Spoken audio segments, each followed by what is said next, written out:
मैं doctor Shailendra Kumar, BJP प्रदेश कार्य समिति सदस्य, सहरसा एवं सिमरी बख्तियारपुर के सभी मतदाताओं को रक्षाबंधन एवं 15 अगस्त की शुभकामनाएं देता हूं।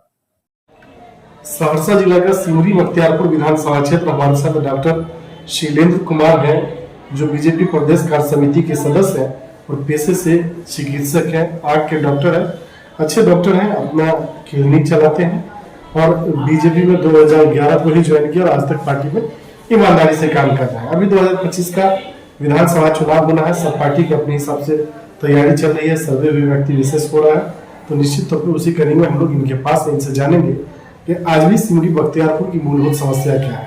अभी जो सिमरी बख्तियारपुर से विधायक है वो आरजेडी के हैं और पूर्व सांसद चौधरी महबूब अली कैसर के बेटे हैं। बावजूद उसके जो यहाँ सुधार होना चाहिए, चाहे वो सड़क की हो, शिक्षा की हो, स्वास्थ्य की हो, जल जमाव की हो, इंक्रोचमेंट की हो, पेयजल की हो, रोजगार की हो, और दुर्भाग्य है तो सबसे बड़ी और गंभीर समस्या ये है कि उस इलाके में सार्वजनिक शौचालय नहीं दिखता है। निश्चित तौर पे जो महिलाएं, जिस घर की भी महिलाएं आती हैं मार्केट में, उनके लिए एक बड़ी गंभीर समस्या है।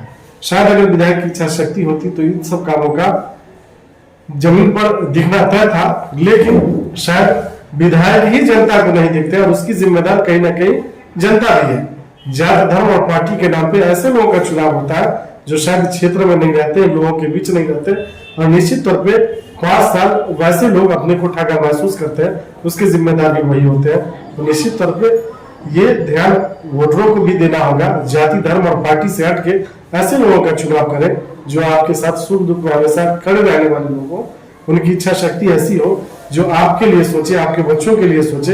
ऐसे लोग नहीं है जो सिर्फ अपने परिवार के लिए सोचे। निश्चित तौर पे अगर विधानसभा के लिए सोचा जाता तो यहाँ की मूलभूत समस्याओं का समाधान होता।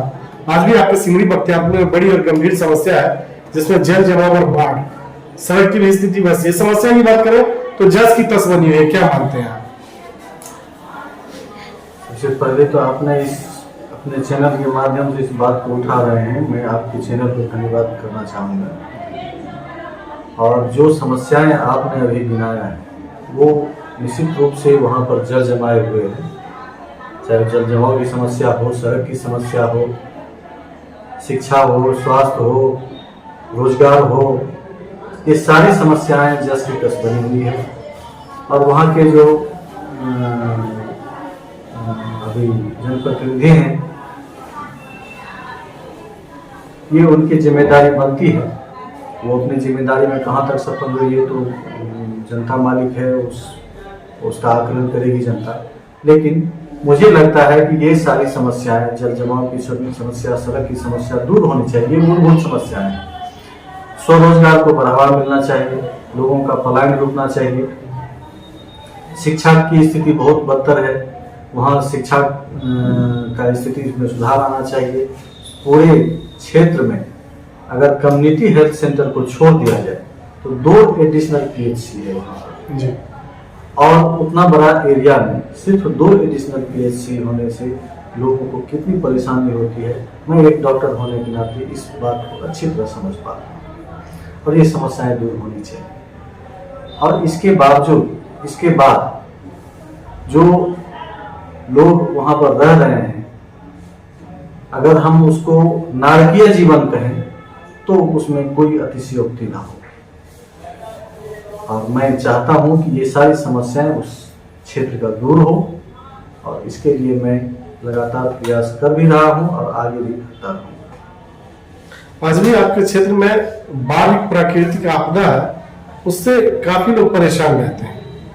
क्या इसकी वैकल्पिक व्यवस्था जो हर साल की जाती है, जितना पैसा खर्च होता है उससे कम पैसे में आपको लगता है कि परमानेंट सॉल्यूशन इसका संभव है? बिल्कुल संभव है। आज जो जल जमाव की समस्या की बात हम कर रहे हैं, वो जल जमाव का जो प्रॉपर ड्रेनेज होना चाहिए, उस ड्रेनेज को अगर ठीक कर दिया जाए तो जल जमाव की समस्या तत्काल रूप से खत्म हो जाएगी। आप देखेंगे ड्रेनेज कई सारे बने हुए हैं, सिर्फ उसकी उड़ाही कर देंगे और जल जमाव की समस्या खत्म हो जाएगी। उससे जो फसल का नुकसान होता है जी, किसान का जो नुकसान होता है जी, उस नुकसान से बचाव हो जाएगा, लोगों की आमदनी में वृद्धि हो जाएगी। सरकार कहती है कि आखिरी पंक्ति के लोगों को मुख्य धारा में जोड़ा जाएगा, लेकिन ये दुर्भाग्य है कि जो आखिरी पंक्ति के लोग हैं, जो दलित और महादलित वर्ग से आते हैं, उनके यहाँ आज भी सार्वजनिक शौचालय की व्यवस्था नहीं है। तो जिस आदमी के पास आज भी सार्वजनिक शौचालय की व्यवस्था नहीं है, उसको मुख्यधारा में सरकार जोड़ेगी कैसे? क्या मानते हैं? ये समस्या दूर होना चाहिए।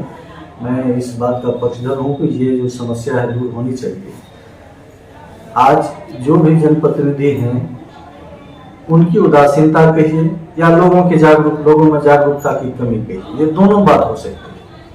तो मैं लोगों को जागरूक करने का काम कर रहा हूँ और उसमें लगा हुआ हूँ, करता रहूँगा, और जिससे मुझे लगता है कि आने वाले समय में इस समस्या से मुक्ति मिल जाएगी। जो आपके अभी विधायक हैं, शायद यूसुफ सलाहुद्दीन बोलते हैं, उनका दर्शन आम आदमी को हो पाता है क्या as a voter? As a voter तो नहीं होता है, मुझे भी दर्शन नहीं हुआ है अभी तक।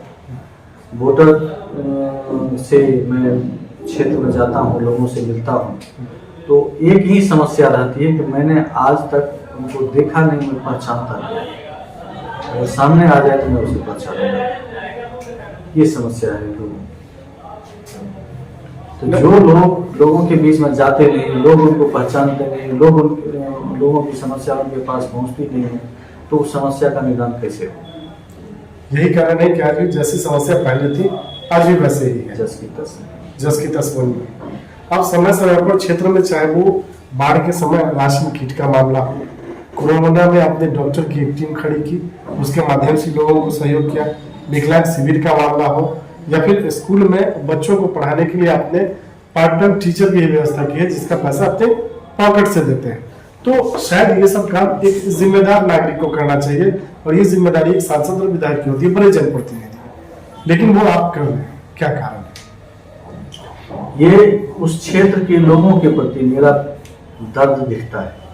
मुझे लगता है कि ये जरूरत है उन लोगों को, ये करना चाहिए, इसलिए मैं करता हूँ, अपनी जिम्मेदारी समझकर करता हूँ। उस मिट्टी से जुड़ा हुआ हूँ, इसलिए उसको मैं अपनी जिम्मेदारी समझता हूँ। सिर्फ इतना ही बात नहीं है, मैं 1 दर्जन से ज्यादा बच्चियों का शादी करवाया है जिनके पिता उसकी शादी करने के लिए सक्षम नहीं, असमर्थ। उनको अपने खर्चे से मैंने शादी करवाया है। आज वो लोग अपने जीवन में सुखी हैं, मुझे अच्छा लगता है, दिल को सुकून मिलता है।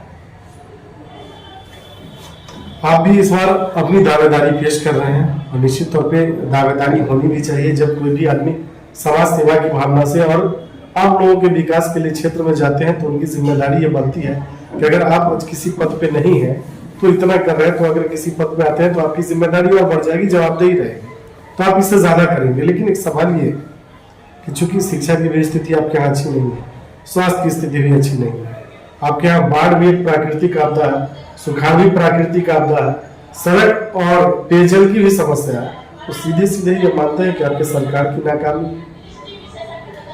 मैं सरकार की नाकामी नहीं कहूँगा। सरकार तो अपने हिसाब से योजना बना रही है, उस पर खर्च भी कर रही है, लेकिन जनप्रतिनिधि जो होना चाहिए उस योजना का लाभ लोगों तक पहुंचाए, अंतिम पायदान तक पहुंचाए, उसमें कमी मुझे दिख रही है। तो उसके लिए तो सांसद भी जिम्मेदार है ना, जो अभी आपके ही एनडीए से हैं, जेडीयू से है दिनेश चंद्र यादव, सांसद भी हैं, और सांसद का क्षेत्र बड़ा होता है जी, और अपने हिसाब से वो काम कर रहे हैं, अलग अलग क्षेत्र में काम कर रहे हैं जी। लेकिन उसके बाद की जो जिम्मेदारी होती है विधायक की, उनकी जिम्मेदारी बढ़ जाती है, क्योंकि वो लोगों से ज्यादा टच में रहते हैं। पंचायत सेवकों की, पंचायत के प्रतिनिधियों की जिम्मेदारी और ज्यादा बढ़ जाती है कि वो नजदीक से देखते हैं। उन सब की जिम्मेदारी है, सिर्फ सांसद की जिम्मेदारी ये नहीं हो सकता, मैं सबकी जिम्मेदारी लेता हूँ। सांसद का दर्शन आम लोगों को हो पाता है? खगड़िया के सांसद का बात करें, एक आध बार दर्शन हुआ है। अभी जो सहरसा आपका विधानसभा है, जहाँ से आप संबंध रखते हैं, शहर भी आपका कर्म क्षेत्र भी है और यहाँ रहना भी होता है, जाम से करार है, इंक्रोचमेंट से परेशान है, सड़क की स्थिति बहुत अच्छी नहीं है, सड़क संकीर्ण होता जा रहा है, इसके लिए किनको जिम्मेदार मानते हैं? इसके लिए भी मैं जनप्रतिनिधि को जिम्मेदार मानता हूँ, और लोगों की जागरूकता को भी मैं जिम्मेदार मानता हूँ। इस बात के लिए लोगों को भी जागरूक होना चाहिए। रोड का इंक्रोचमेंट हम कर रहे हैं, जी हम ही को समस्या होने वाली है। बिल्कुल। ये लोगों की जागरूकता की कमी है। जाम की समस्या बनी हुई है। जाम की समस्या तो निश्चित रूप से सरकार की समस्या है, सरकार को पूरा करना चाहिए और वो समस्या अवश्य पूरी होगी। आपका जो स्टेशन के पास का एक रेलवे गुमटी है, वहाँ बहुत भयावह जाम लगती है, क्या वहाँ फ्लाईओवर की व्यवस्था होनी चाहिए? बिल्कुल होनी चाहिए, फ्लाईओवर वहाँ होनी चाहिए। मुझे बहुत दिन से लोगों को ये आशा है कि वहाँ पर फ्लाईओवर बने और लोगों को इस जाम से मुक्ति मिल सके। आपके शहर में आज भी एक भी फ्लाईओवर नहीं है और ये कहा जाता है किसी भी शहर का डेवलपमेंट उसके फ्लाईओवर से दिखता है। तो ये मानते हैं कि आपके जो भी सांसद और विधायक है उनकी जिम्मेदारी थी, इस पे काम होना चाहिए। वो लोग अपने स्तर से प्रयास कर रहे हैं, जी। कहीं न कहीं कुछ टेक्निकल समस्याएं आ रही हैं जी। जिसके चलते ये समस्या का निदान नहीं कर रही है। हम लोग सहयोग और शुभकामनाएं आपके साथ है। पार्टी आपको सिंबल देती है और जनता मौका देके अगर आपको विधायक बनाती है तो चुनाव जीतने के बाद आपकी पहली प्राथमिकता क्या होगी? यातायात की सुविधा, जल जमाव की सुविधा, शिक्षा, स्वास्थ्य, रोजगार, ये आपकी प्राथमिकता ये है। मेरी प्राथमिकता है। आपको लगता है कि 5 वर्षों का जो आपका कार्यकाल होगा उसमें इसका समाधान हो जाएगा? देखिए, 5 वर्ष का समय इतना ज्यादा समय नहीं होता है कि उसमें सारा चीज का समाधान हो सके। कुछ काम ऐसे होते हैं जो 5 वर्ष में पूरा हो जाएंगे, कुछ काम ऐसे होते हैं कि काम को हम शुरू कर दें, आने वाले समय में वो पूरा हो जाएगा। ये सारी बातें होती है। तो हम प्रयास करेंगे, अगर लोगों का आशीर्वाद मुझे मिला, लोग मुझे जनप्रतिनिधि रूप में चुना, तो मेरा प्रयास रहेगा कि जल्द से जल्द वो पूरा हो जाए। जो 5 वर्ष में पूरा होने वाला है उसको पूरा कर। सिमरी बख्तियारपुर की जनता से क्या अपील करेंगे? सिमरी बख्तियारपुर की जनता से मेरा अपील यही रहेगा कि प्रतिनिधि को जात पात से ऊपर उठकर लोगों के हित में काम करने वाले लोगों को वो वोट करें और उनको अपना जनप्रतिनिधि बनाएं जो उनकी समस्याओं को दूर कर सके। आखिरी सवाल आपसे और बहुत संक्षेप में, डॉक्टर शैलेंद्र कुमार को बीजेपी सिंबल क्यों थे? डॉक्टर शैलेंद्र कुमार बीजेपी का एक अनुशासित कार्यकर्ता है। बीजेपी के हर आदेश को मानने वाला कार्यकर्ता है, जनता के बीच में रहने वाला कार्यकर्ता है, जनता की समस्याओं से रूबरू होने वाला कार्यकर्ता है और उन समस्याओं को दूर करने का हर क्षण प्रयास करते रहने वाला कार्यकर्ता है। अगर पार्टी सिंबल देती है तो क्या आश्वासन देंगे पार्टी को? मैं ये आश्वासन दूंगा कि सरकार की जो भी योजनाएं होंगी वो तो सीट निकल पाएगा क्या? सीट तो निकलेगा, बहुत अंतर से सीट निकलेगा, बहुत अंतर से निकलेगा। बहुत अंतर से। व्यक्तिगत तौर पे डॉक्टर शैलेंद्र कुमार का कितना वोट होगा व्यक्तिगत? व्यक्तिगत रूप से मेरा वोट 40 से 50 हजार के बीच में हो। व्यक्तिगत। चलिए, डॉक्टर शैलेंद्र कुमार जी हमसे बात करने के लिए बहुत बहुत धन्यवाद। धन्यवाद।